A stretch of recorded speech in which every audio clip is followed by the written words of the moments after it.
During this election campaign, I've been catching up one-on-one with the leaders of the main parties running for mayor of Montreal. Today, we are talking with Luc Rabouin of Projet Montréal. Good to see you again. Yeah, it's a pleasure for me to be here.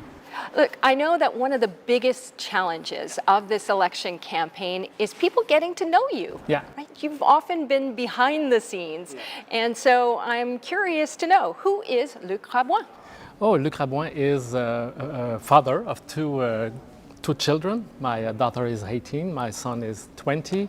I live in Montreal. I came here in Montreal as a student, like a lot of people. At 18 years, I came in Montreal to study at the university.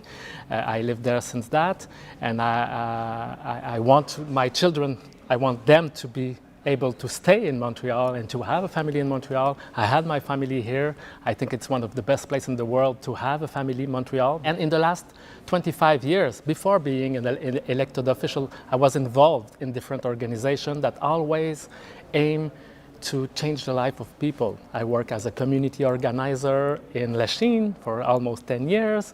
I worked as the director of the Montreal Urban Ecology Center, more in the environment. And after that, I worked more in the economic development, support to entrepreneurs. I worked at PME Montréal and also at Desjardins. And I decided to jump into politics in 2019 when Luc Ferrandez resigned.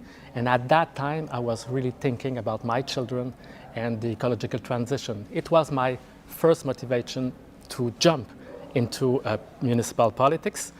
And now I'm so shocked by the housing crisis, the homelessness crisis. This is, I think, the first priority I want to face. Yeah, you mentioned you want your kids to be able to stay in Montreal. Yeah. So tell me one thing that you will do to make it affordable for them to live here.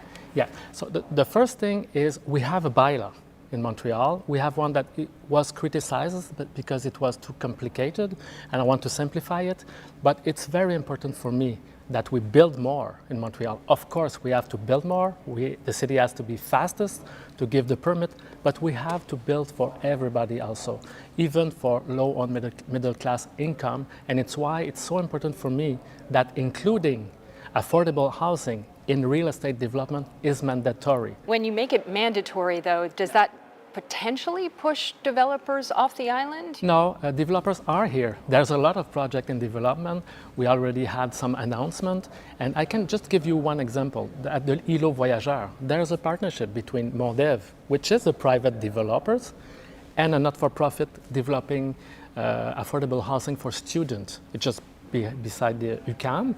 And because we had a bylaw, they developed this partnership, and we have to be fastest to give them the permit, and we have to be sure that we develop housing for everybody. Some have described you as beige, the anti-rock star. Exactly. How do you feel about that kind of description? Is that you? I don't really think I'm like that, but I believe that Montrealers need a mayor that is competent, able to face the challenges, propose solutions, and work for them. And this is what I propose to be. The Valérie Plante administration had 8 years to do away with orange cones, take care of mobility. I mean, everything that was being planned didn't necessarily happen as planned. Yeah. Why now? Why are you the person that can get things done? Yeah, I arrived 6 years ago. I was president of the executive committee for 1 year, so I'm not in charge for 6 years. And the priority for me are clear. I know that we need to make all these roadworks. And I think Montrealers understand that. What they don't accept is the way we are planning and coordinating. They don't feel we take enough care about the effect of that on their life. I recognize that there's a real problem, and I know how the city works. I will not start from nothing. I know how to do it, and I'm engaged to do it, and I will do it. That means hiring one person to be in charge of, let's say, the orange cones, right? Yeah. So that's just drives Montrealers crazy. I know that drives Montrealers crazy. It drives me crazy. also. I'm not a person that is in favor of centralization. I like the autonomy of the borough. I like their agility, the way that it can adapt their services to their reality. This is something that is important for me. But regarding roadworks or everything what is happening on our streets, I believe we need a centralization.